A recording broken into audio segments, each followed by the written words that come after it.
السلام عليكم ورحمة الله حبايب قلبي، ازيكم عاملين ايه؟ يا رب تكونوا بخير. طيب يلا بينا حبايب قلبي. طبعا دلوقتي احنا في مراجعة ليلة الامتحان. انت اكيد عندك امتحان بكرة او بعد بكرة على حسب امتحانك. طيب يلا بينا ان شاء الله. الحصة دي مهمة جدا، تمام؟ وخليك اسمع الحصة لحد الآخر، لأن آخر الحصة أهم من أول الحصة. ده مش معناه إن أول حصة مش مهم، بس خليك مركز معايا في الحصة من أولها لآخرها. طبعا احنا هنحل مع بعض نماذج سلاح التلميذ اللي دايما الامتحان ما بيطلعش منها بإذن الله. طيب يلا بينا حبيبي. دلوقتي وكأننا قدامنا الامتحان اللي هيبقى معانا في المدرسة. كأن امتحان المدرسة ده قدامنا ومعانا دلوقتي. عايزك تعمل على أساس كده أكننا مسربين الأسئلة. تمام يا بطل؟ طيب يلا بينا كده نمسك أول امتحان ونشوف نعمل فيه إيه. طبعا أنا كتبت اسم هنا كده يا مستر، قلت بسم الله الرحمن الرحيم. هعمل ايه؟ اول حاجه تقرا راس السؤال. حتى يا مستر لو السؤال انا عارفه ومتعود عليه وزهقت منه، لازم تقرا راس السؤال. طبعا دي حاجه انت عارفها. شوف يا عم، هتلاقي هنا راس السؤال وبيقول لك رقم واحد: لاحظ خريطة مصر المقابلة ثم أجب. يعني بص على الخريطة دي بعدين جاوب على الأسئلة دي. تعمل كده، اقرأ رأس السؤال. طيب شوف حبيبي، رقم واحد، سؤال رقم واحد هو نفسه رقم واحد على الخريطة. فوانت بتحل في سؤال رقم واحد اجري بسرعة بص على رقم واحد على الخريطة فين. يلا معايا. هنا بيقول لي صواب أم خطأ. يعني ايه؟ يعني صح ولا غلط. ماشي كمل يلا. يشير رقم واحد، ايوه، الى اعلى جبال مصر. اروح ابص كده على رقم واحد، هو ده؟ هو انت يا عم اعلى جبال مصر؟ لا يا مستر، امال ايه اعلى جبال مصر يا مستر؟ جبل سانت كاترين اللي هنا موجود في جنوب سيناء.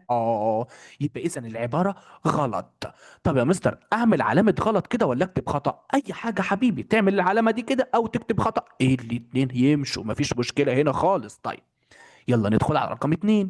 يشير رقم اتنين إلى محافظة حدود صحراوية، وهي ايه؟ هروح ابص الاول على رقم اتنين وافكر. حلو. بس ايه ده يا مستر؟ رقم اتنين دي انا مش عارفها خالص، اعمل ايه؟ مش عارف رقم اتنين دي يا مستر. طيب فكر فيها دقيقتين كده. فكرت برضو مش عارفها، اعمل ايه؟ اهدى اهدى، سيبها وسيب جنبها علامة بقلمك الرصاص وغنطوطة كده، وادخل على رقم ثلاثة. ايه يا مستر هسيب السؤال؟ ما تضيعش وقتك في السؤال دلوقتي.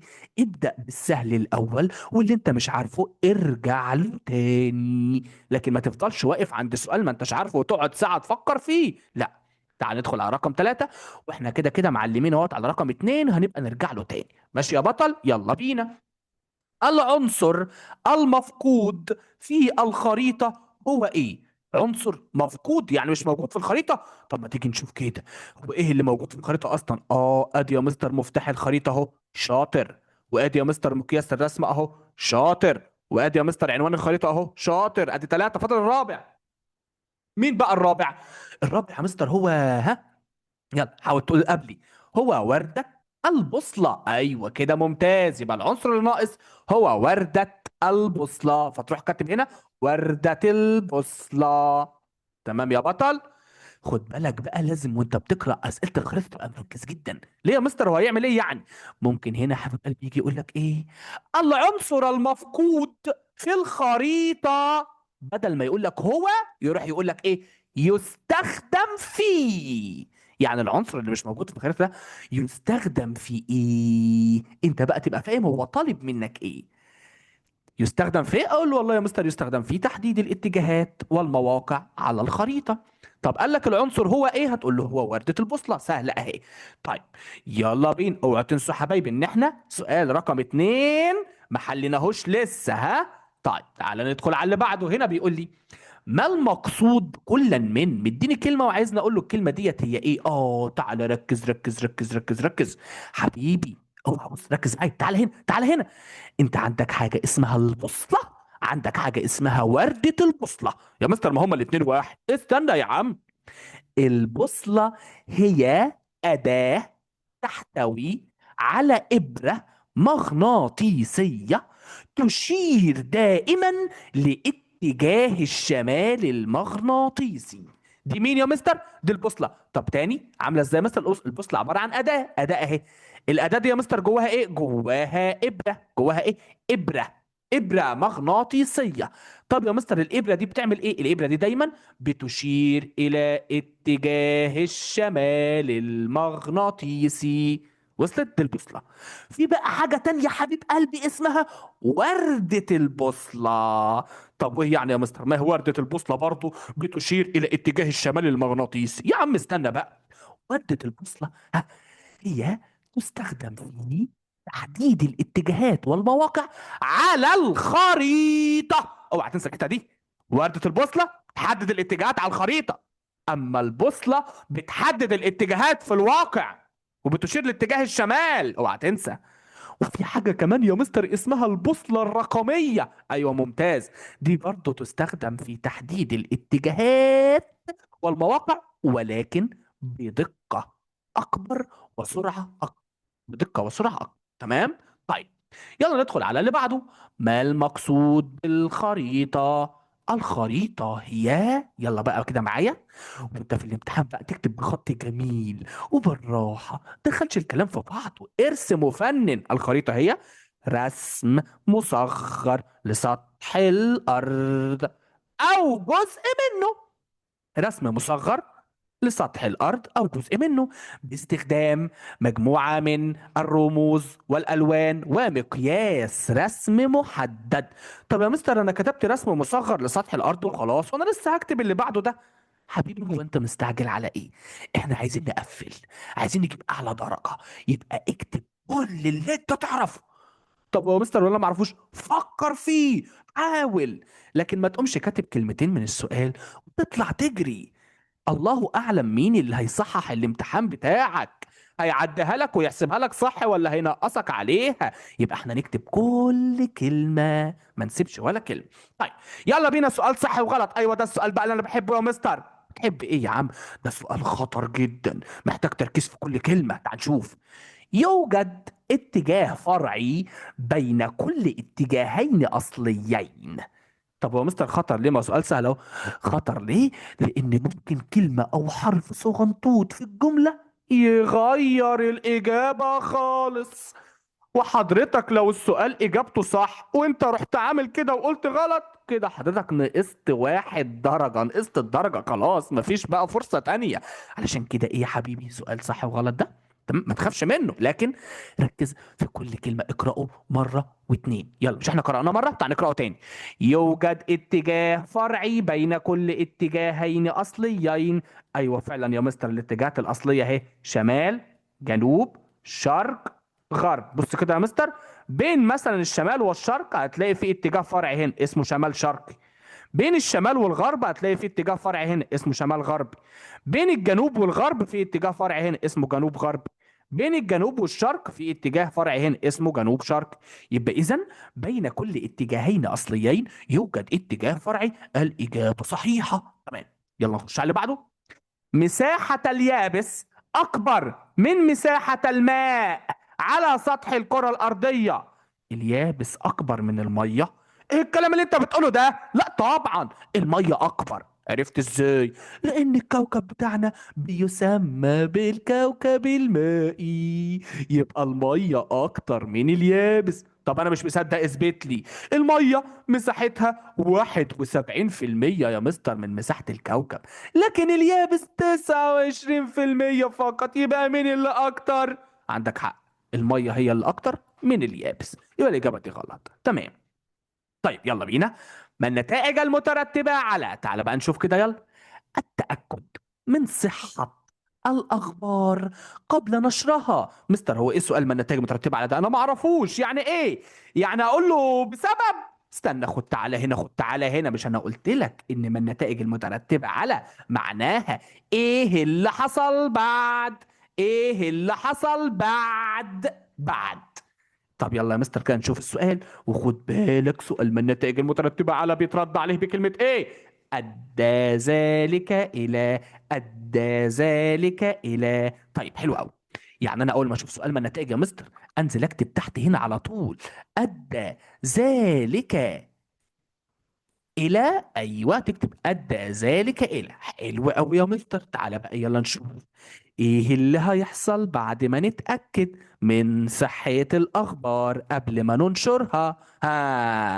سيؤدي ذلك إلى مساعدة المواطنين في التمييز بين الحقائق والشائعات. سيؤدي ذلك إلى، ركز معايا أهو، سيؤدي ذلك إلى كمان القضاء على الشائعات وعدم نشرها. طيب حلو. يبقى لما نتأكد من صحة الأخبار قبل ما ننشرها، كده الناس يا مستر هتقدر تفرق بين الحقائق والشائعات. كده يا مستر هنقدر نقضي خالص خالص خالص خالص على على الشائعات والأخبار الزائفة. تمام. يلا بينا على اللي بعده. ما النتائج؟ وجود الحدائق العامة الكبرى في المدن. يلا نفكر انا وانت، ايه اللي هيحصل لما يبقى في حدائق كتير موجودة في المدن، حدائق بأشجارها الخضراء الجميلة؟ ها يلا، أدى ذلك إلى ايه؟ هقول له سيؤدي ذلك إلى تنقية الهواء من التلوث. ايوه، الاشجار بتمتص يا مستر غازات ثاني اكسيد الكربون، يبقى يؤدي ذلك الى تنقية الهواء من التلوث. وكمان الحدائق دي بنعمل فيها ايه؟ بنلعب فيها. يبقى كمان التنزه. يبقى الحدائق يا حبيبي هتؤدي الى تنقية البيئة من التلوث او الهواء من التلوث والتنزه. طيب يلا اللي بعده. والنتائج؟ استخدام السماد العضوي في الزراعة. استخدام السماد العضوي في الزراعة. طيب بص يا مستر، الفلاحين او المزارعين كانوا بيستخدموا سماد كيماوي، اسمده كيماويه ومبيدات حشريه. الاسمده الكيماويه والمبيدات الحشريه بتعمل ايه؟ بتلوث التربه. طيب ايه رايك بقى لو استخدموا سماد عضوي؟ هيحصل ايه؟ سيؤدي ذلك الى قله تلوث التربه. سيؤدي ذلك الى ايه؟ قله تلوث التربه. طيب تمام، حلو قوي. تعال ندخل على سؤال. اختر بقى اللي انت بتحبه الجميل. اختر الاجابه الصحيحه مما بين القوسين. ده سؤال سهل بقى يا مستر، وانا هعلي بالاجابه كده على طول. استنى يا عم انت بقى، الله، احنا مش هنتسرع خالص في اي سؤال. ده احنا هنحل بالراحه على مهلنا. ايوه بس الوقت هيخلص يا مستر. تقلقش يا حبيبي، الوقت مش هيخلص ولا حاجه. تمام. ولو المدرس جه في الاخر بقى وقال لك فاضل 10 دقايق وهنلم الورق وانت لسه ما خلصتش، اهدى ما تتوترش. قول له بعد اذنك يا استاذ انا لسه ما خلصتش، فاضل لي سؤال هخلص. هيسيبك ما تقلقش. تعال نشوف. يمكن تحديد ما إذا كان مصدر المعلومات أوليا أو ثانويا من خلال إيه؟ إيه ده؟ ما فهمتش، ارجع اقرأ السؤال تاني، أنت مستعجل ليه؟ تعال. يمكن تحديد ما إذا كان مصدر المعلومات أوليا أو ثانويا من خلال إيه؟ يعني إزاي نقدر نحدد إذا كان المصدر اللي معانا ده مصدر أولي ولا مصدر ثانوي؟ يلا نشوف كده. من خلال نوع الحدث. لا يا مستر، ايه علاقة نوع الحدث بالكلام ده؟ تعال نشوف. من خلال لغة الكتابة. لغة الكتابة يعني لو كان مكتوب انجليزي يبقى اولي، ولو مكتوب فرنساوي يبقى ثانوي. لا الكلام الغريب ده لا. من حيث نوع المعلومات. ايه ده؟ ما هي نوع الحدث شبه نوع المعلومات. ايه يا عم الكلام ده؟ لا لا لا لا. من خلال زمن الحدث. ايوه، لو كان المصدر اتكتب في زمن وقوع الحدث يبقى مصدر اولي، لو كان اتكتب بعد مرور زمن طويل من وقوع الحدث يبقى مصدر ثانوي. يبقى هي زمن الحدث. يلا ندخل على اللي بعده. يعد من مهام مركز الحماية المدنية ايه؟ من مهام مركز الحماية المدنية اجراء عمليات. هم اطباء ولا ايه؟ معاقبة المخالفين ليه؟ هم شرطة ولا ايه؟ اخماد الحرائق. ايوه هي دي اخماد الحرائق. طيب، انشأت الدولة المصرية محطة الجبل الاصفر لمعالجة مياه الصرف الصحي فين؟ محطة الجبل الاصفر في القاهرة؟ نو. في دمياط اصغر محافظه؟ برضه لا. امال فين؟ القليوبيه. مظبوط. يبقى محطه الجبل الاصفر يا ولاد موجوده في محافظه القليوبيه. يلا بينا على سؤال دلل الجميل. يعني ايه يا مستر دلل دي؟ دلل دي يا حبيبي يعني اثبت. اثبت يعني ايه يا مستر؟ اثبت برضه. تعال نشوف انا وانت. السؤال هنا بيقول لي تعد محافظة القاهرة من أقدم العواصم التاريخية في العالم. إيه؟ القاهرة من أقدم العواصم في العالم؟ إيه رأيك؟ أيوة فعلا يا مستر، القاهرة قديمة. طب يا سيدي دل، اثبت لنا بقى إن هي قديمة. أثبت إزاي؟ هتقول له حيث أنشئت قبل أكثر من 1000 عام. القاهرة دي يا مستر اتبنت قبل أكتر من 1000 سنة، فأكيد هي مدينة إيه؟ قديمة. أكيد هي عاصمة إيه؟ قديمة. طيب يلا اللي بعده. يبقى أنت حبيب قلبي في سؤال دلل، يعني في الغالب الإجابة بتبدأ بكلمة حيث. بس مش شرط، عادي ممكن تبدأ بكلمة تانية، بس في الغالب كلمة حيث بتريحك في سؤال دلل يعني. فحاول تبدأ بيها. تعال نشوف السؤال اللي بعده. يتم رفع العلم المصري في كثير من الأماكن. إيه رأيك؟ صح جدا يا مستر. طب اثبت لي يلا. يلا يا مستر. حيث يتم رفع العلم في المناسبات والمؤتمرات، كمان في الأماكن السياحية، وكمان على الوزارات والهيئات والمؤسسات الحكومية، كمان يرفع على وسائل المواصلات الدولية مثل الطائرات والقطارات. يبقى أنا كده يا مستر أثبت له إن علم مصر ده بيترفع في أماكن كتير جدا. كده أنت شاطر وممتاز. يبقى سؤال دلل يعني اثبت اثبت اثبت إن الجملة دي صح. يلا ندخل على السؤال أكمل.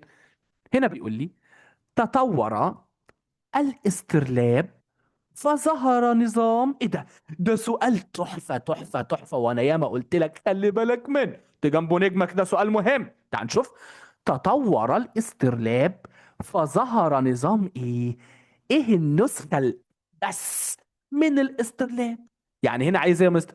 عايز حاجة بتستخدم في تحديد الاتجاهات والمواقع، لكن حاجة جديدة. الاسترلاب قديم، حاجة جديدة بتستخدم في تحديد الاتجاهات. ايوه ايوه ايوه يا مستر. نظام الجي بي اس. نظام الايه؟ نظام الجي بي اس، او نظام تحديد المواقع العالمي. طيب يوجد المسجد الأقصى في دولة إيه؟ دولة حبيبتنا يا مستر أو يا مستر، دولة فلسطين. يوجد المسجد الأقصى في دولة فلسطين. طيب بما تفسر، أوبا سؤالنا المفضل الجميل. بما تفسر يعني بيسأل عن السبب. بيسأل عن السبب ازاي يعني يا مستر؟ يعني لما اقول لك كده بما تفسر حضور محمد للحصة. ليه محمد حضر الحصة؟ ايه السبب؟ الإجابة هتكون علشان محمد يبقى شاطر، علشان يحفظ الدرس، علشان يقفل في الامتحان. هو ده السبب. هو ده السبب. يبقى السؤال بما تفسر معناه اذكر السبب، او بنختصره بكلمة ليه. يلا نشوف كده. بما تفسر إطلاق الدولة المصرية مبادرة 100 مليون صحة. ليه يا مصر عملت مبادرة 100 مليون صحة؟ قالت لي يا مستر عايز تعرف ليه؟ للكشف المبكر عن الأمراض وعلاجها في أقصر وقت. علشان نكشف عن الأمراض اللي عند الناس ونعالجها بسرعة. ايوه بس يا مستر، يعني هي الناس كلها عندها امراض؟ والله بقى ما هو ده كشف مبكر. لو احنا بننزل نكشف على كل الناس حتى لو مش تعبانين، ونشوف لو في امراض نعالجها. يبقى الدولة اطلقت مبادرة 100 مليون صحة ليه يا ابطال؟ للكشف المبكر عن الامراض وعلاجها في اقصر وقت. تمام، برافو، ممتازين. طيب يلا اللي بعده. بما تفسر أهمية التخطيط الجيد عند بناء المدن. ليه يا مستر لما نيجي نبني مدينة لازم نخطط كويس جدا قبل ما نبنيها؟ أنا أقول لك ليه يا بطل الأبطال. لأن التخطيط الجيد لبناء المدن يساعد على ظهور المدن بشكل أكثر تنظيما وجمالا. أكثر تنظيما وجمالا بيخلي المدن تظهر بشكل كويس. ايه كمان يا مستر؟ وكمان يساعد على حل مشكلات مثل التلوث والازدحام. لما نخطط كويس للمدن ده بيخلينا نحل مشكلات كتير كانت ممكن تواجهنا، زي مشكلة التلوث والازدحام، وكمان توفير المرافق للسكان. يبقى لازم نخطط كويس قبل ما نبني المدينة، ودينا عرفنا الأهمية. يلا بينا اللي بعده. بما تفسر قيام المصريين القدماء برسم الخرائط. خدوا تعالوا يا مصريين يا قدماء، هو انتوا كنتوا بترسموا خرائط ليه؟ قال له يا مستر والله احنا كنا بنرسم الخرائط ديت يعني لوصف مسار نهر النيل، او لوصف مواقع المناجم. احنا بنرسم خرائط لوصف مسار نهر النيل او لوصف مواقع المناجم، هو ده السبب اللي خلانا نرسم خرائط او نرسم مخططات. طب كنتوا بترسموا الخرائط دي فين يا مصريين؟ على الورق البردي او على جدران المعابد. تمام. يبقى عرفنا ليه ابطال المصريين كانوا بيرسموا خرائط لوصف مسار نهر النيل ووصف مواقع المناجم. ايه ده يا مستر؟ خلصت الامتحان، حلو قوي. اقفل بقى كده الامتحان واقعد بقى كده مبسوط ان انا خلصت. استنى استنى استنى، رايح فين؟ امال اعمل ايه يا مستر؟ انت نسيت ولا ايه؟ هنراجع هنراجع على ايه يا مستر؟ يعني قصدك يعني اجيب الامتحان يعني واقعد ابص فيه تاني واعمل نفسي براجع؟ ايوه ماشي اهو، هجيب الامتحان واقعد ابص فيه. تبص في الامتحان ايه يا عم؟ تعال اقول لك ازاي بقى تراجع يا عم الحاج. اراجع ازاي؟ شوف يا بطل الابطال، تراجع يعني تجيب الامتحان بتاعك كده تاني يا بطل، وبالقلم بتاعك تاني يا بطل، وتبدأ تحل الامتحان كأنك أول مرة تحل. ازاي بقى؟ ما انا حلل يا مستر. انا هقول لك، تعالى بص هعمل كده من الأول تاني، هبدأ أقرأ تاني. صواب أم خطأ؟ يشير رقم واحد إلى أعلى جبال مصر. أيوة يا مستر أنا كنت عاملها غلط. طب معلش ارجع بص تاني كده على رقم واحد. اه، رقم واحد تحت أهو. أيوة يا مستر ده جبل علبة، ده ملوش علاقة بأعلى جبل في مصر. أعلى جبل في مصر جبل سانت كاترين، أنا متأكد منها. شاطر، برافو عليك. بس رقم واحد ده أنت متأكد منه، جدع. اتأكدت؟ خلاص أنت كده برنس. طيب. رقم اتنين يا مستر متعلم جنبها. انا ما كنتش عارفها وسبتها، اعمل ايه دلوقتي؟ ده مش حاجة حبيبي، يلا فكر فيها. معانا وقت. خلاص، وحلينا وظبطنا. تعال بقى نفكر في اللي احنا مش عارفينه او مش متأكدين منه. تعال يا رقم اتنين. يشير رقم اتنين إلى محافظة حدود صحراوية، وهي المحافظة رقم اتنين دي أنا ما أعرفهاش، لكن يعني المستر أحمد كان قال لي إن محافظات الحدود الصحراوية عددهم 5 محافظات. أعمل إيه؟ طب أنا عندي فكرة. أنا ممكن أعلم الأول على محافظات الحدود الصحراوية اللي أنا عارفهم، وعشان أشوف ديت ممكن تبقى مين. طيب ما تيجي كده نفكر. آه أكبر محافظة في مصر ديت يا مستر كانت محافظة حدود صحراوية، دي محافظة الوادي الجديد أنا عارفها. والمحافظة التانية اللي جنب البحر الأحمر هنا يا مستر ديت اسمها محافظة البحر الأحمر، أنا عارفها.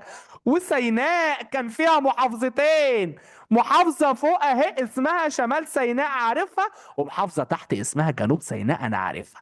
كده جبت الأربعة. فاضل لي دي بقى، دي اسمها إيه؟ أيوه، دي محافظة مطروح. ايوه برافو عليا، يبقى دي محافظه مطروح. ايوه شفت لما هديت وفكرت وجيت اراجع اكتشفت اسمها، الحمد لله. يبقى دي محافظه مطروح. تمام. يلا نخش على اللي بعده. العنصر المفقود في الخريطه هو رقم كام؟ ادي مفتاح الخريطه، دي مقياس الرسمه، دي عنوان الخريطه. ايوه فعلا ورقه البوصله هي اللي مش موجود وانا عاملها ورقه البوصله، يبقى انا كده صح، برافو عليا. وتفضل تعمل كده حبيب قلبي في كل الامتحان من اوله لاخره. ايوه يا مستر، بس ده موضوع بقى يزهق يعني. انا ما صدقت خلصت الامتحان، عايز نرجع حلو من الاول تاني؟ ده حاجه تزهق قوي. ايه يا عم؟ هو انت وراك ايه في الامتحان غير ان انت تقفل الامتحان وتمتحن كويس؟ احنا ما وراناش حاجه. خليك بطل كده مقاتل، داخل اللجنه حاطط في دماغك انك تقفل. مش هطلع من اللجنه دي غير لما اقفل، حتى لو ايه اللي حصل. هقفل يعني هقفل. فاهمني؟ خلي الفكره دي كده في دماغك، لكن ما تقعدش تقول ايه ده وانا لسه هحل تاني وانا لسه هعمل تاني. ما تعمل يا عم، ما تعمل. اعمل عشان كده درجتك تبقى حلوه حبيب قلب، وتفرح بابا وماما وتفرح وتنبسط، وتفرحنا كلنا كده بدرجاتك الجميله. يلا بينا ندخل في الاختبار التاني. دلوقتي بقى مطلوب منك ايه؟ تحل بسرعه قبل. يلا اختبر نفسك، تعال نشوف صواب أم خطأ، صح ولا غلط. يشير رقم واحد إلى محافظة يوجد بها هرم زوسر. أنت فين يا رقم واحد؟ إيه ده؟ هو أنت محافظة الإسكندرية؟ هو هرم زوسر في الإسكندرية؟ غلط غلط. إيه ده؟ أمال هرم زوسر فين؟ في الجيزة، المدينة الطويلة بتاعتنا دي اسمها الجيزة. طيب. يشير رقم اتنين إلى البحر فين هو انت يا اللي عامل زي التمساح وفاتح بقك انت؟ يبقى انت البحر الاحمر. تمام. يشير رقم ثلاثة الى دولة. يا ترى الدولة دي موجودة على حدود مصر الغربية ولا الجنوبية؟ على الغربية، تبقى دي دولة ليبيا. طب لو كانت تحت هنا يا بطل الابطال في الجنوبية، تبقى دولة السودان. هي دي محتاجة كلام؟ ماشي. يلا ندخل بينا على قارن. حلو قوي سؤال قارن ده بقى يا مستر، جميل. قارن بين كل من، ايوه، استخدام الأعلام عند المصريين القدماء واستخدامها في وقتنا الحاضر. تعال تعال اما اقول لك على حاجة. يلا نقارن كده بسرعة. هعمل ازاي يا مستر سؤال قارن ده؟ لو عندك مساحة حبيبي في الورقة، روح عامل جدول كده جميل جميل جميل جميل جميل زي اللي انا هعمله لك ده كده اهو. تروح عامل جدول كده زي ده كده، ومسطره كده ومظبطه، وكاتب فوق هنا استخدام الأعلام عند المصريين القدماء، وفي الناحية التانية استخدام الأعلام في وقتنا الحاضر. ده لو عندك مساحة تقدر تعمل الجدول ده اعمله. طيب لو ما عندكش، هتروح عامل كده. رقم واحد، استخدام الأعلام عند المصريين القدماء، وتروح حاطط نقطتين كده في بعض وكاتب بقى إجابتك. رقم اتنين، استخدام الأعلام في وقتنا الحاضر، وتروح حاطط نقطتين في بعض وكاتب إجابتك. وصلت يا بطل؟ طب تعال نشوف يلا. هم المصريين القدماء بيستخدموا الأعلام في إيه؟ في تمييز مدنهم وأقاليمهم، وفي المعارك. كانوا بيستخدموا كمان الأعلام في المعارك لتمييز جيوشهم وتشجيع الجنود على القتال. وكانوا بيستخدموا كمان الأعلام في الاحتفالات. شاطر. كده خلصنا المصريين القدماء. تعالى بقى استخدامات الأعلام في وقتنا الحاضر. العلم في وقتنا الحاضر يا مستر يرفع في المؤتمرات والمناسبات، يرفع على الوزارات والهيئات الحكومية والمؤسسات.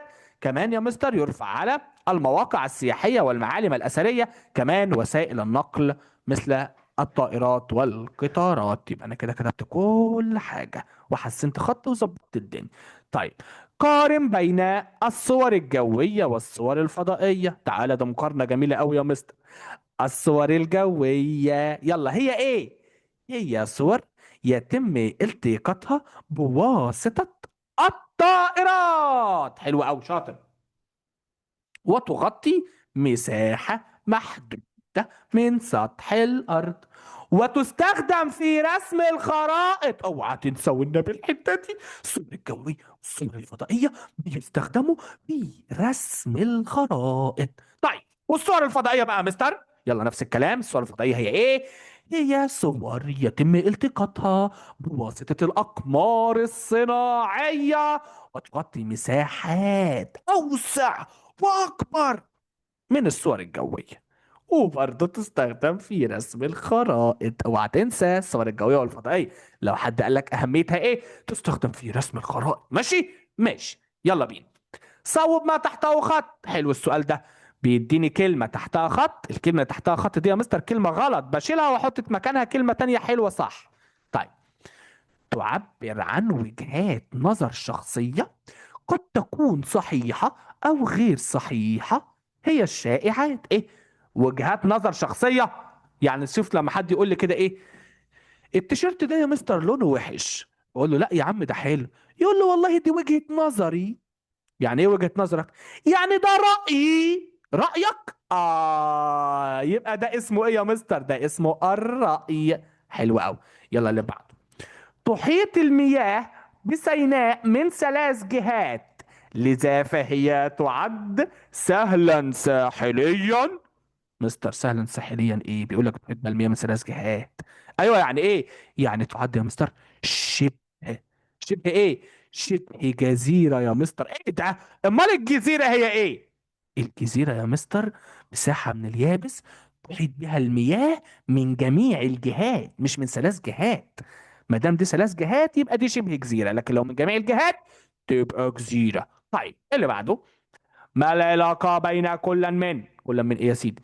النجم القطبي الشمالي والاتجاهات الأصلية. تعالى يا مستر كده ونشوف. النجم القطبي، استنى قبل ما نجاوب. سؤال ما العلاقة عشان ما تتخضش منه حبيب قلبي. سؤال ما العلاقة بيدي لك حاجتين اهم. ادي اول حاجة اسمها النجم القطبي الشمالي، تاني حاجة اللي هي الاتجاهات الأصلية. الحاجتين دول في حاجة بتربطهم ببعض، مطلوب مننا نجيب الحاجة اللي بتربطهم ببعض. ازاي يا مستر؟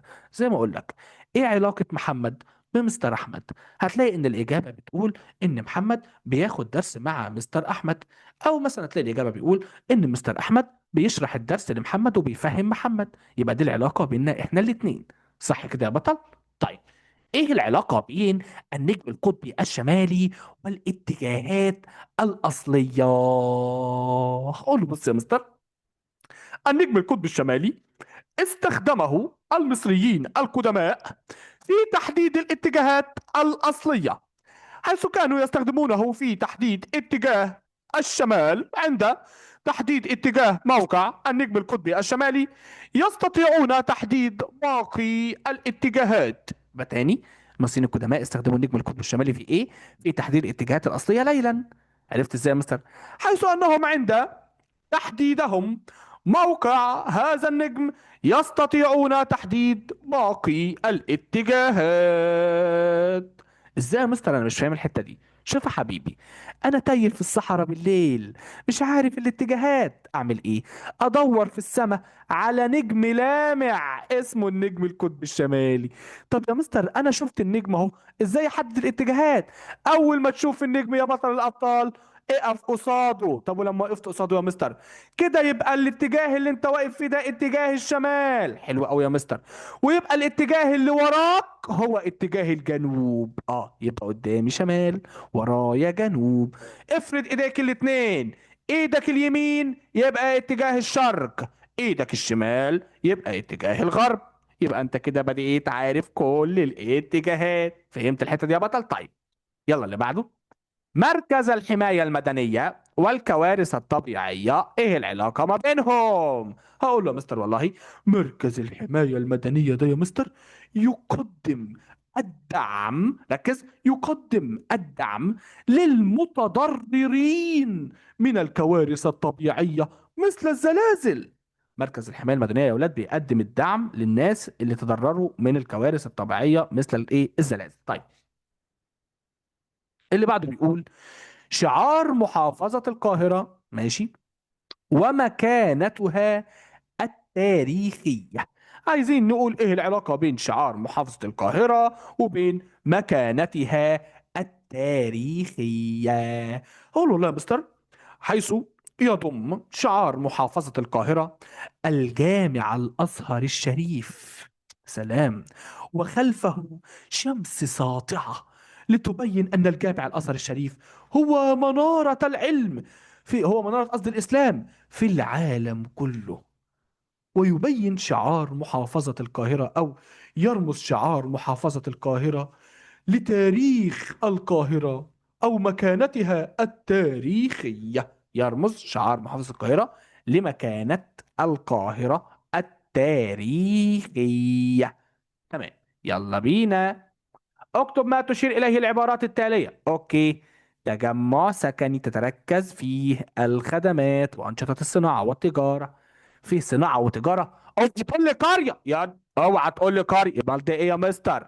ده مدينة. ليه يا مستر؟ لأن في صناعة وتجارة هوت يا حبيبي، يبقى مدينة. ماشي يا مستر، إيه اللي بعد؟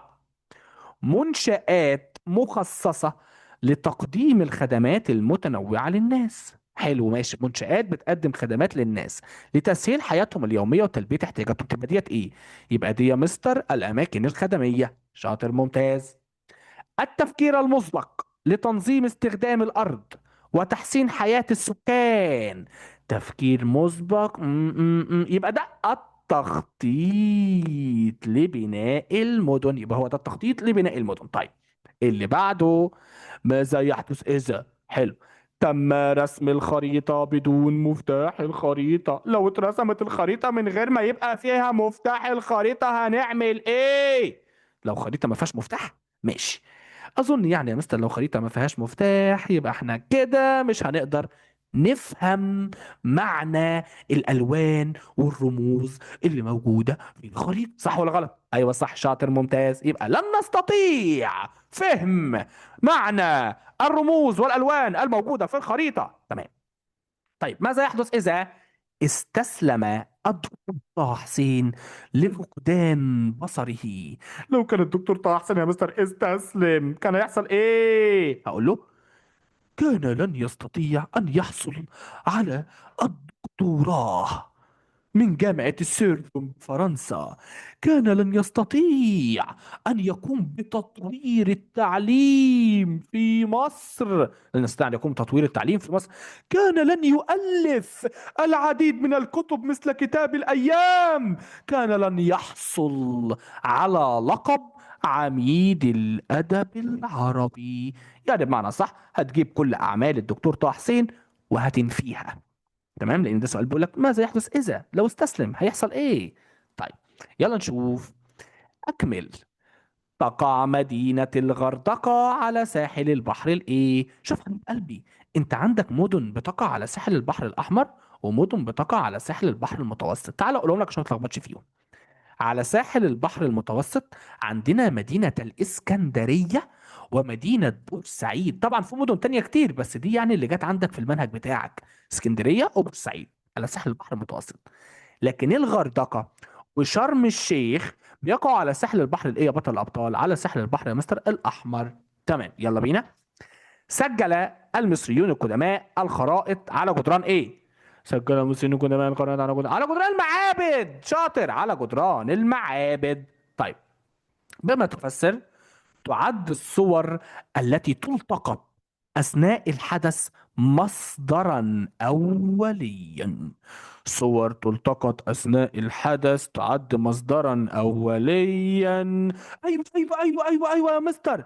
عارف مصدرا أوليا ليه؟ لأنها التقطت في زمن وقوع الحدث. عرفت ليه الصور بتلتقط أثناء الحدث مصدر أولي؟ لأنها التقطت في زمن وقوع الحدث. طيب حدد وجه الشبه بين مصر الجنوبية وحدود مصر الغربية. ايه شبه؟ شبه بين الحدود بتاعت مصر الجنوبية والحدود الغربية. ايوه يا حبيبي في شبه. وايه يا مستر بقى الشبه ده؟ والله يا اخويا الشبه هو ان حدود مصر الجنوبية تشترك مع حدود دولة السودان أو حدود دولة أخرى مثل دولة السودان. وحدود مصر الغربية تشترك مع حدود دولة أخرى مثل ليبيا. يبقى الحدود الجنوبية فيها دولة السودان، الحدود الغربية فيها دولة ليبيا. فهو ده الشبه. طيب هنا بيقول لي اكتب اثنين من وسائل المواصلات التي تجمع بين السرعة والكفاءة والأمان. عايز وسيلتين مواصلات بيجمعوا بين السرعة والكفاءة والأمان؟ تعالى تعالى تعالى تعالى. هقول له مثل القطار الكهربائي السريع، المونوريل المعلق، الأتوبيس الترددي، مترو الأنفاق. يلا يا عم أديني كتبت لك أربعة مش اتنين. حلو يا مستر، خلصنا الامتحان نعمل إيه؟ هو أنا كل شوية بقى أقول لك راجع ولا إيه؟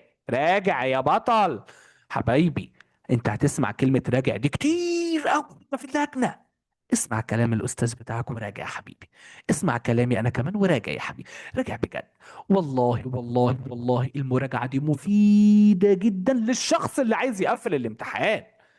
حبيبي احنا بشر بننسى، بنغلط، بنتلخبط، ما بناخدش بالنا كلنا، حتى انا كل الناس.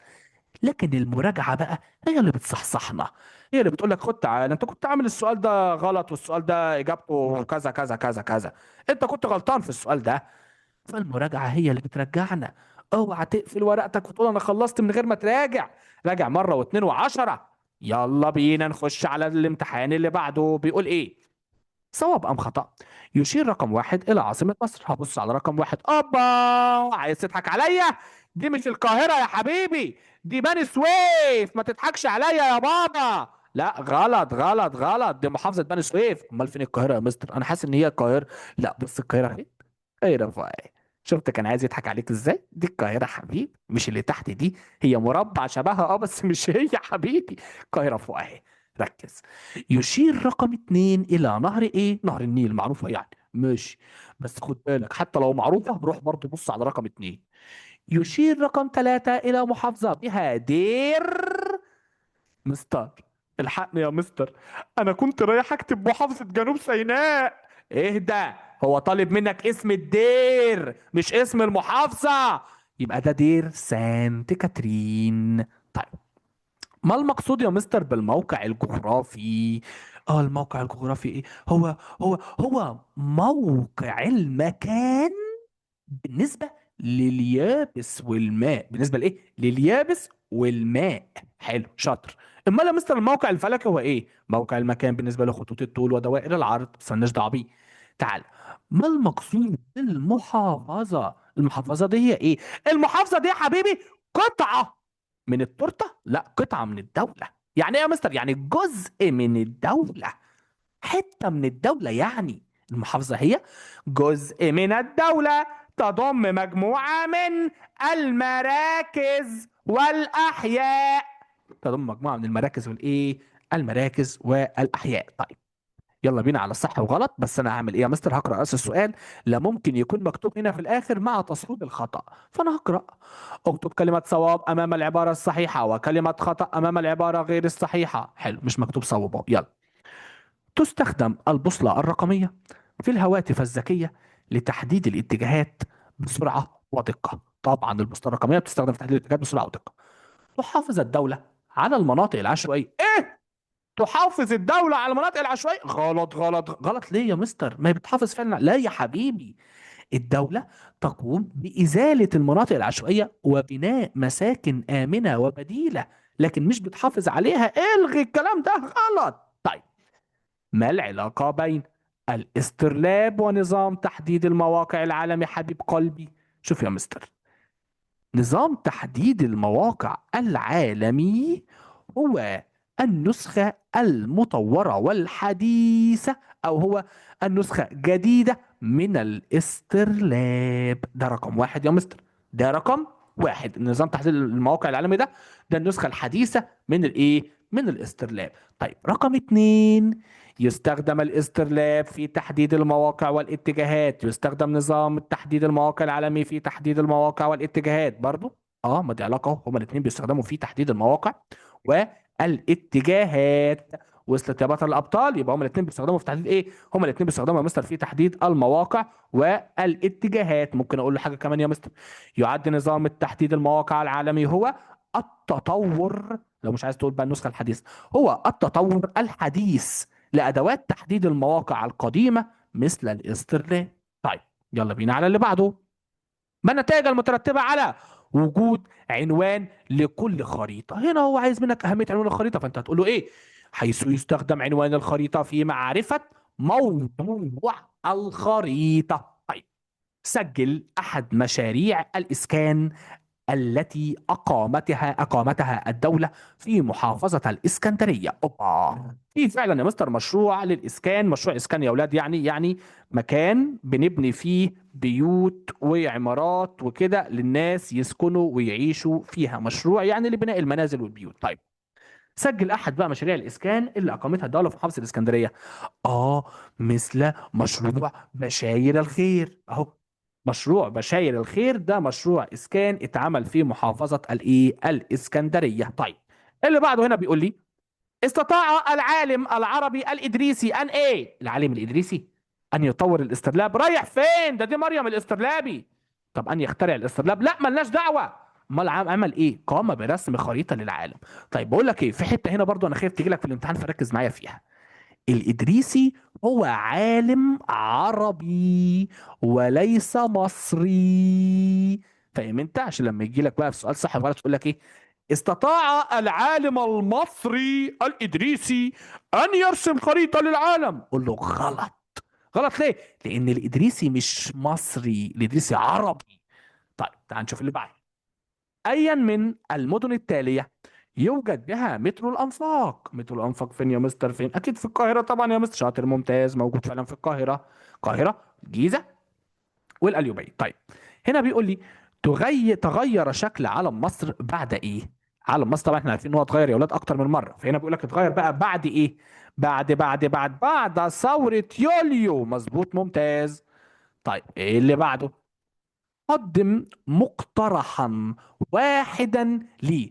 مستر، سؤال قدم مقترحا ده يا مستر انا مش فاهمه، وعايز مني ايه حبيبي؟ قدم مقترحا يعني قدم فكرة. احنا عايزين منك فكرة. فكرة فكره ازاي؟ هات لنا فكره يا عم من دماغك، من الكتاب، من اي حته، المهم تكون صح. طيب هو عايز ايه هنا يا مستر؟ قدم مقترحا للحفاظ على الموارد الطبيعيه. عايزين نحافظ على الموارد الطبيعيه وعايزين من حضرتك فكره. فانا والله يا مستر ممكن اقول له يعني هناك بعض السلوكيات الواجب اتباعها للحفاظ على الموارد الطبيعيه، مثل ان نقوم ب، يلا بقى ابدا بقى افكر وقوله بقى، نقوم بزراعه الاشجار لتنقيه الهواء من التلوث. ادي فكره اهي، فكره جميل. ايوه يا مستر بس دي موجوده في الكتاب. حبيبي عادي، هات من الكتاب. ممكن نقول له مثلا يا مستر والله إيه إلقاء القمامة في الأماكن المخصصة لها، إيه استخدام وسائل ري حديثة يا عم، ماشي، إطفاء المصابيح عند مغادرة الغرفة. كل دي مقترحات تخلينا نحافظ على الموارد الطبيعية. طب يا مستر انا مش فاكر الحاجات اللي كانت في الكتاب دي، ممكن اقول ايه؟ قول حاجه من دماغك. قول عمل حملات توعيه للحفاظ على الموارد الطبيعيه، تمشي صح، ممتاز. طيب اللي بعده، قدم مقترحا لدورك في بناء مدينة المستقبل. حضرتك ليك دور في بناء مدينة المستقبل. ايوه يا مستر، اللي هو ايه دوري ده؟ انا ما اعرفوش اعمل ايه. لابد ان تجتهد في الدراسة. لازم تجتهد في الدراسة حبيبي وتذاكر كويس، هو ده دورك. ولازم كمان تحترم القوانين. اه ما تخالفش القوانين بقى، ها؟ يبقى تجتهد في الدراسة، تحترم القوانين، ولازم كمان ايه؟ تحسن استخدام التكنولوجيا. التكنولوجيا اللي في ايديك دي، الموبايل، اللابتوب، الكمبيوتر، اي حاجه، حاجات التكنولوجيا اللي حواليك دي لازم تستخدمها بشكل كويس، تستفاد منها. مش هي اللي تستفاد منك وتأذيك، لا انت اللي تستفاد منها بشكل صح. طيب هنا بيقول لي اكمل. نجح الدكتور مصطفى السيد في ابتكار علاج للسرطان عن طريق استخدام جزيئات ايه؟ جزيئات الذهب الدقيقة. شاطر. اول جامع اقيم في مصر وفي افريقيا طبعا هو جامع ايه؟ اوعى تقول لي الجامع الازهر الشريف، لا. اول جامع اقيم في مصر هو ايه؟ هو جامع عمرو بن العاص. طيب تتعدد وسائل تحديد الاتجاهات. تتعدد وسائل تحديد، ايوه يا مستر في وسائل كتير نستخدمها في تحديد الاتجاهات، مثل ايه يا حبيب قلبي؟ يلا. مثل البوصله، مثل الاسترلاب، مثل البوصله الرقميه، مثل نظام تحديد المواقع العالمي. يلا يا عم في وسائل كتير ونستخدمها في تحديد الاتجاهات. تعال دلل.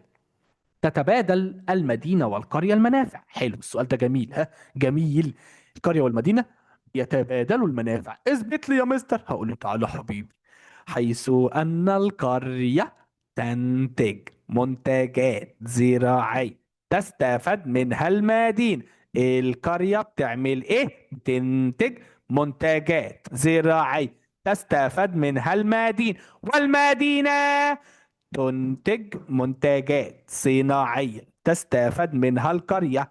تنتج منتجات زراعية، لا صناعية بقى، صناعية تنتج منتجات صناعية تستفاد منها القرية. طيب هنا بيقول لي دلل. تهتم الدولة بتقديم خدمات تعليمية.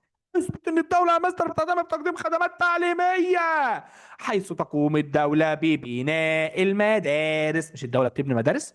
اه، مدارس وجامعات، وتعمل على تطويرها من اجل مستقبل افضل للطلاب. من اجل مستقبل افضل لايه؟ للطلاب. خلصنا خلصنا. طيب تعالى حبيب قلبي، مش هطول عليكم.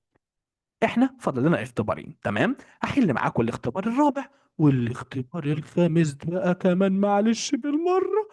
وفي اختبار، تمام، انا محضره لكم كده مفاجاه كده في الاخر. ده ليكوا انتوا تحلوه انتوا، انا مش هحله معاكم. انتوا اللي هتحلوه، تشوفوا نفسكم بقى فيه عاملين ايه. يلا بينا يا ابطال. هنا بيقول لي لاحظ الخريطة، يشير رقم واحد إلى هضبة. فين يا عم؟ دي هضبة الجلف الكبير، مظبوط. الهضبة اللي تحت دي هضبة الجلف الكبير يا حبيبي.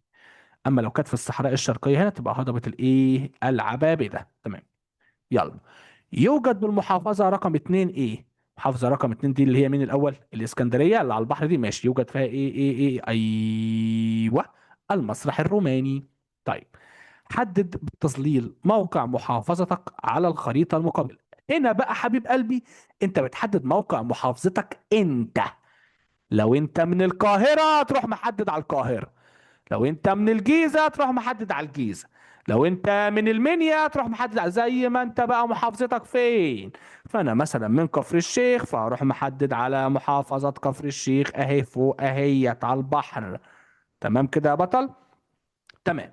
يلا، هنا بيقول لي ايه كمان؟ يلا نخش على اللي بعده يا ولاد. ما النتائج المترتبة على زيادة زراعة الأشجار. إيه اللي هيحصل لما نزرع أشجار كتير؟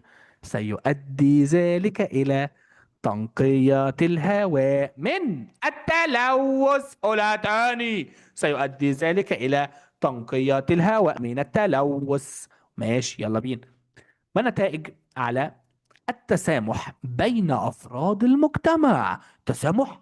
التسامح يا مستر سيؤدي إلى تقليل الخلافات، وسيعيش الناس في سلام. يبقى التسامح سيؤدي إلى إيه؟ تقليل الخلافات وسيعيش الناس في سلام. طيب، صوب ما تحته خط. تستخدم الأقمار الصناعية في التقاط الصور. إيه أقمار صناعية؟ يبقى صور جوية يا حبيب قلبي. يلا نقول الأغنية بتاعت الصور. يلا بينا. الطيارة بتطير في الجو، بتصور صور جوية. قمر صناعي في الفضاء بيصور صور فضائية. يبقى ما دام قمر صناعي هنا، يبقى دي صور فضائية مش جوية. تعال بينا. الأحاديث غير الصحيحة التي يتناقلها الناس دون معرفة مصدرها تعد غير صحيحة؟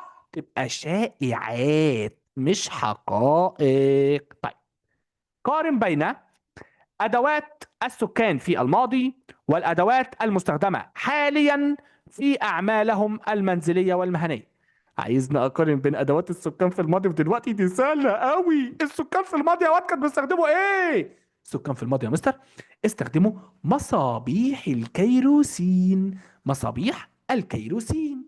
لكن يا مستر حاليا بيتم استخدام المصابيح الكهربائية والمصابيح التي تعمل بالتحكم عن بعد. السكان في الماضي استخدموا الغسالات والثلاجات القديمة، لكن دلوقتي استخدموا الغسالات الحديثة.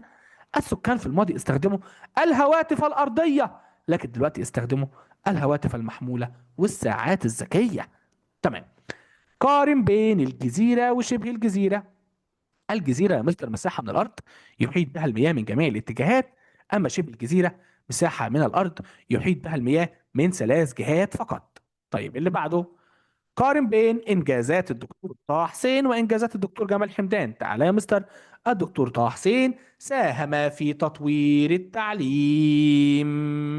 ألف العديد من الكتب مثل كتاب الأيام. لقب بعميد الأدب العربي. حصل على الدكتوراه من جامعة السوربون بفرنسا. طيب، الدكتور جمال حمدان عمل ايه؟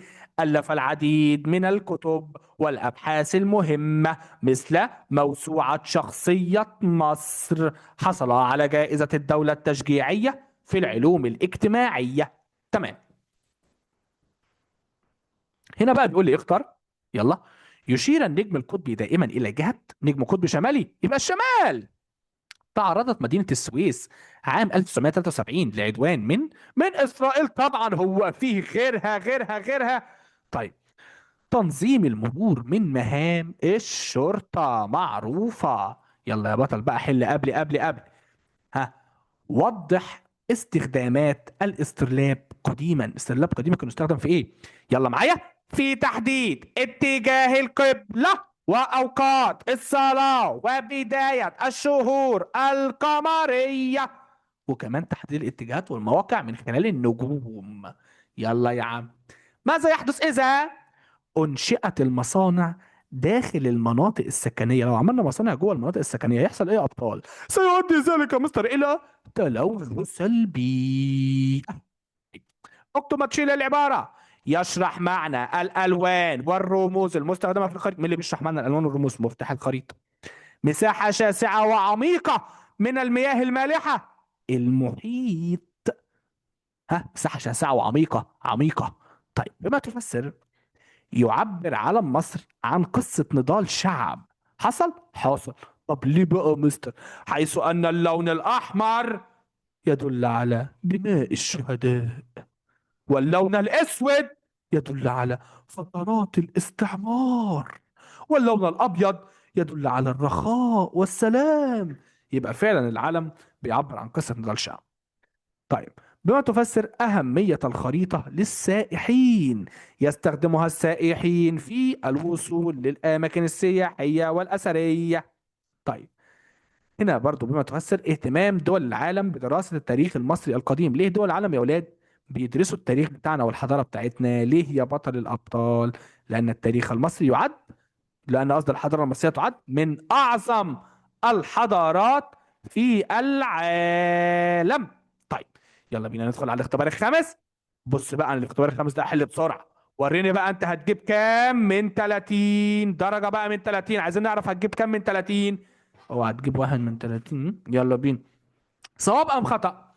يشير رقم واحد إلى إحدى محافظات الوجه البحري. يلا هروح أبص على رقم واحد. إيه ده؟ ودي وجه بحري إزاي دي يا مستر؟ ده محافظة المنيا. غلط، دي تحت أهي، يبقى وجه قبلي. يشير رقم اتنين إلى قناة. فين رقم اتنين؟ في رقم وأنا عندي غيرها يا مستر، قناة السويس. ماشي. صوب ما تحته خط. يشير رقم ثلاثة إلى أصغر محافظات مصر من حيث السكان. من أصغر محافظات مصر يا بطل الأبطال؟ دمياط. أوكي. ما العلاقة بين المخطط والخريطة؟ بص السؤال الجميل ده، ايه العلاقة بين المخطط والخريطة؟ هقول له ايه؟ هقول له يا مستر، المخطط هو شكل مبسط لفكرة الخريطة. زي ما كنا بنقول كده ان المخطط ده يا ولاد كأنه خريطة صغنطوطة. المخطط هو شكل مبسط لفكرة الخريطة. طيب، ما العلاقة بين السياحة والسهول الساحلية في مصر؟ السياحة والسهول الساحلية أيوة يا مستر، أيوة. السهول الساحلية ذات مناظر طبيعية خلابة تجذب السائحين وتنشط السياحة. لا تاني معلش، بالراحة بالراحة بالراحة بالراحة. السهول الساحلية ذات مناظر طبيعية خلابة جميلة تجذب السائحين وتنشط السياحة. اللي بعده، اكتب كلمة صح أو غلط. طيب، إذا وقفت في مواجهة الشمس وقت الشروق، يعني أن اتجاه الشمال على يمينك. معلش معلش، واحدة واحدة واحدة واحدة. لو وقفت في وش الشمس وقت الشروق، لو وقفت في وش الشمس وقت الشروق، فكده يا مستر اتجاه الشرق هيكون قدامي.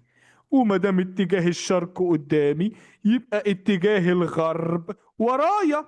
ماشي، هفرد ايديا الاتنين. يلا. ايد الشمال تشير الى الشمال، ايد اليمين تشير الى الجنوب. يبقى ايد الشمال تشير الى الشمال.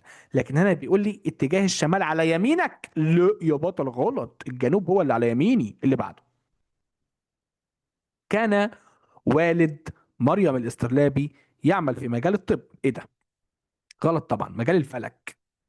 طيب، بما تفسر أهمية جامع عمرو بن العاص.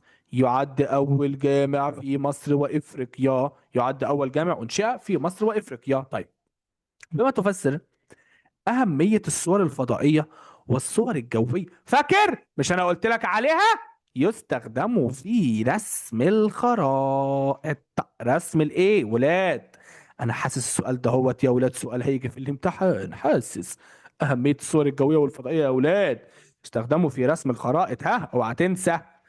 طيب، بما تفسر ضرورة تحقيق التوازن بين فوائد تطوير المدن والحد من سلبياته.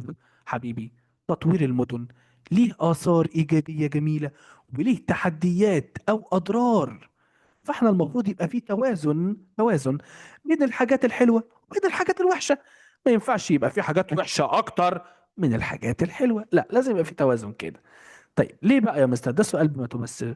بما تفسر هقول له لضمان جودة الحياة. لضمان جودة الحياة عشان تفضل الحياة جميلة. ماشي. يلا. تطل مدينة سوهاج على سوهاج، دي من الوجه القبلي، يبقى نهر النيل. حلو قوي. يعود تقدم دولة اليابان في الأساس إلى إيه؟ دولة اليابان متقدمة ليه يعني يا مستر؟ بسبب مواردها الطبيعية؟ لا، ما عندهاش موارد طبيعية كتير. امال بسبب ايه؟ بسبب مواطنيها المبدعين. طيب، عند كتابة بحث عن الحضارة المصرية القديمة، يمكن استخدام أحد المصادر الثانوية وهو ايه؟ انت عايز هنا يعني مصدر ثانوي؟ تعالى تعالى تعالى تعالى، نقوش أولية، كتابات مؤرخين أولية، برديات أولية. يبقى الأفلام التاريخية هي اللي مصادر ثانوية. أوكي. دلل على صحة كل عبارة. ماشي، يلا بينا. برع المصريون القدماء في علم الفلك، كانوا شاطرين في علم الفلك. طب اثبت. حيث استخدموا النجم القطبي الشمالي في تحديد الاتجاهات ليلا. تمام، شاطر، ممتاز. اللي بعده. تتعدد أدوارنا يعني لبناء مدينتنا المستقبلية. أدوارنا إحنا يا مستر، علينا الاجتهاد في الدراسة واحترام القوانين وحسن استخدام التكنولوجيا. حلنا السؤال ده قبل كده. طيب أكمل. تطل مدينة الإسكندرية على البحر الإيه؟ بحر متوسط، ما فيهاش كلام. اللي بعده. استوحي النسر في علم مصر من نسر القائد صلاح الدين الأيوبي. اللي بعده. ما النتائج المترتبة على الاعتماد على مصدر غير موثوق في جمع المعلومات؟ مصدر غير موثوق في جمع المعلومات. لو اعتمدنا على مصدر غير موثوق في جمع المعلومات سوف نحصل على معلومات غير صحيحة عن الايه؟ عن الأحداث. طيب.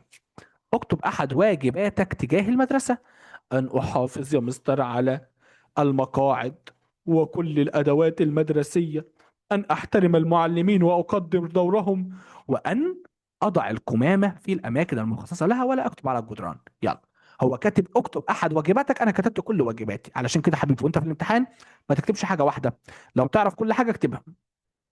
حدد اثنين من مميزات الجيش المصري. الجيش المصري يا مستر هو جيش مدرب تدريبا عسكريا قويا او عاليا. الجيش المصري كمان يا مستر هو جيش مسلح باحدث الاسلحه التكنولوجيه. تمام كده حبايب قلبي. طيب ايه كده، احنا خلصنا كل النماذج بتاع سلاح التلميذ. استنى استنى استنى، ما تمشيش، عايزك عايزك عايزك عايزك عايزك. طيب ايه اللي قدامنا ده حبيب قلبي؟ ده كتاب التقييمات بتاعك اللي معاك في المدرسة. بص معايا كده بقى يا بطل الأبطال في هذا الكتاب. الكتاب ده هتلاقي في الآخر كده حبيب قلبي، هوريك اهو، حاضر ثانية واحدة. في آخر الكتاب هتلاقي، بص هنا بيقول لك إيه: نموذج امتحان الفصل الدراسي الأول للعام الدراسي 2025 2026 زمن ساعة ونص. ده نموذج للامتحان بتاع المدرسة. تمام. أنا عايزك اهو حتى بنفس تصميم امتحانات المدرسه، فانا عايزك في النموذج ده تعمل ايه؟ تحله وكانك يا بطل الابطال، وكانك يا بطل الابطال معاك بقى الامتحان، فاهم انت؟ وبتحله. حله كده واختبر نفسك ايه فيه. اتفقنا؟ حله واختبر نفسك فيه وشوف هتجيب كام من كام. طيب.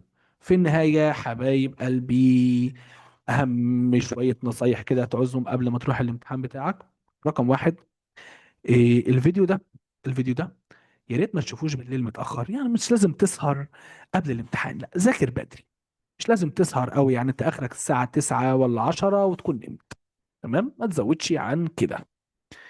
نام كويس واصحى كده رايق. الناس بقى اللي بتصحى الصبح بقى تمسك بقى الكتاب وهي رايحة المدرسة تمتحن وتقعد تقرأ في الكتاب وتقعد تذاكر، لا لا لا، مش محتاجين كل ده.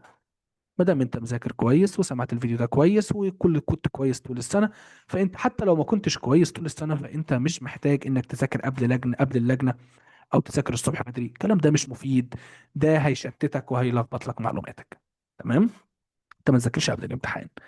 مالكش دعوه بزمايلك وباصحابك اللي معاك في المدرسه، خليك في نفسك. انت رايح لهدف محدد وهو انك تجيب درجه كويسه او درجه عاليه جدا في الامتحان او تقفل الامتحان. مش رايح تهزر، مش رايح تلعب، مش رايح تتعرف على اصحابك، مش رايح تتكلم مع حد. الحاجات دي كلها احنا بنعملها واعملها بعد الامتحان. يعني ما تجيش وقت الامتحان يعني ولازم لازم لازم اتكلم مع صاحبي او اهزر مع صاحبي، لا مش لازم. فاهمني؟ فما تتشغلش بحد. اصحابك اللي حواليك دول كلهم هيشتتوك في الامتحان، مش هيساعدوك. تاني حاجة، إياك والغش. مش علشان تجيب درجة حلوة في الامتحان تاخد ذنوب وتتعلم عادة وحشة وحرام تفضل ملازماك. تعودش نفسك على الغش. مش مهم. الدرجتين اللي هتجيبهم حلال وبمجهودك انت بجد يرفعوا راسك لفوق عن تقفيلك للامتحان وانت غاشش يا وحش وحش وحش وحش. فما تحاولش تغش. تمام. حاجة كمان، مراجعة الامتحان مهمة جدا، والله والله والله مهمة جدا جدا يا ولاد. انا فاكر والله يمكن وانا قدكم، او في سنه مثلا خمسه او في سنه سته، مش فاكر تحديدا. كان في امتحان برضو علوم، انا قلت الكلام ده لكم باين تقريبا قبل كده. امتحان علوم برضو، الامتحان كان سهل جدا والله. وخلصت في اول ربع ساعه وكنت خلاص طاير من الفرحه. والله لما طلعت وبراجع مع اصحابي لقيت في درجتين. انا يعني الدرجتين دول يا ولاد من كتر سهولتهم وتفاهتهم، يعني انا كنت هتجنن الوقت ازاي انا غلطت فيهم. طب ما انا لو كنت راجعت كان زماني اكتشفتهم وقفلت. المراجعة حاجة مهمة جدا جدا جدا جدا. وحاجة أخيرة، حاجة أخيرة، إيه، سواء قفلتوا الامتحان سواء نقصتوا في الامتحان، فأنا فخور بيكوا، عارف إن انتوا تعبتوا جدا جدا جدا معايا من أول الترم لحد آخره. والباقي كله بقى بتاع ربنا، وإن شاء الله ربنا هيوفقكم يا حبايبي، وأي درجة هتجيبوها فأنا فخور بيها جدا جدا جدا، وعارف ان انتوا تعبتوا جدا جدا طول الترم. يلا شوفوا الشوكة على خير في الترم التاني. جود باي.